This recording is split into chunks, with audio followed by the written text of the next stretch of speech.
Well, it's good to have William here with us.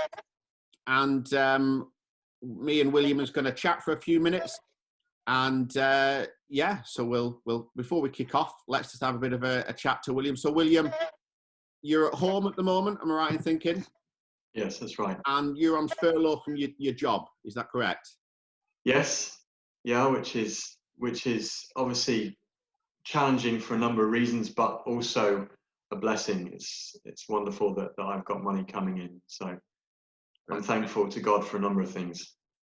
But you're also pretty busy with looking after your 3 kids and homeschooling. Yes. Absolutely. You're a good teacher. I know you like teaching, don't you?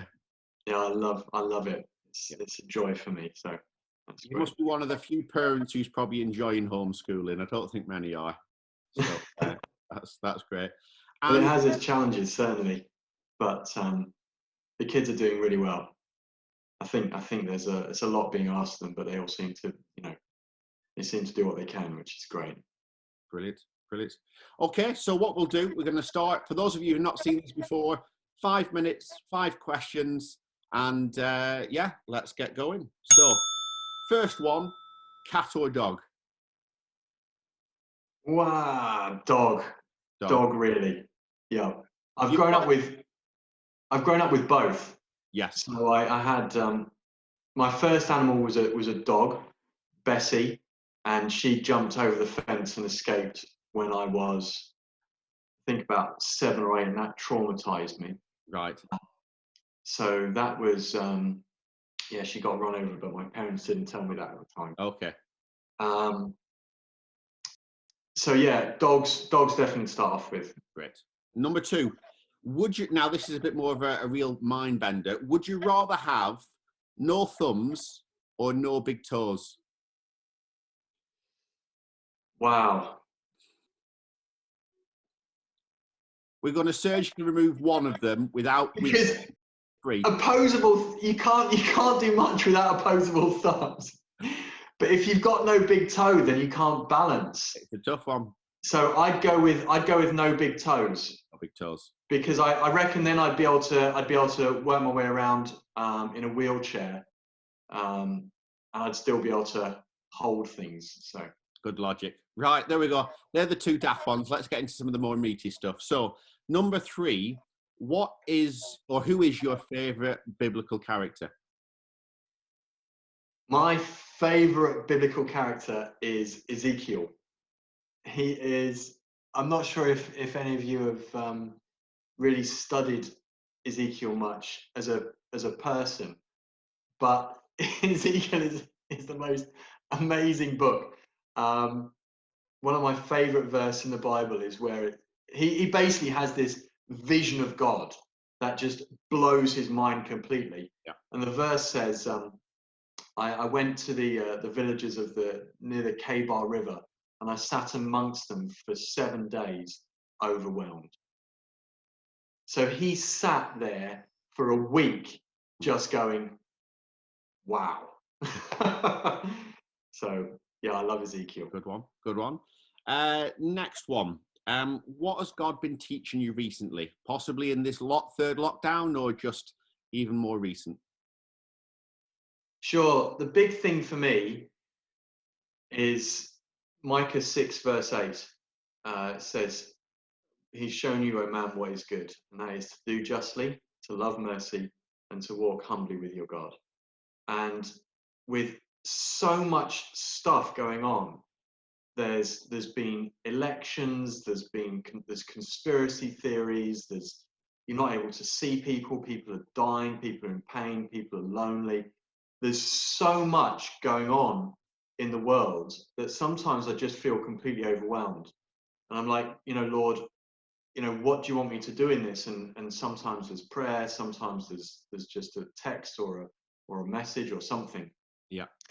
But what I keep coming back to, and what God keeps on bringing me back to, is do justly, love mercy, and walk humbly with your God. So I just have to be faithful with what God's given me responsibility for. Yeah.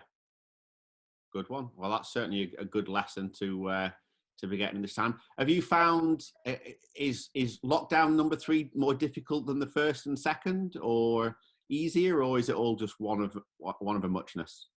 No, it's just one whole nightmare. Or challenge. Challenge. There we go. One whole challenge. Now, number 5, and you've already shared a few verses that are significant, but we need some new ones, is what is a Bible verse that's been really significant, possibly as a life verse or a verse that's really kind of, been with you in your journey? One of my favorite verses is in Acts 4 verse 13.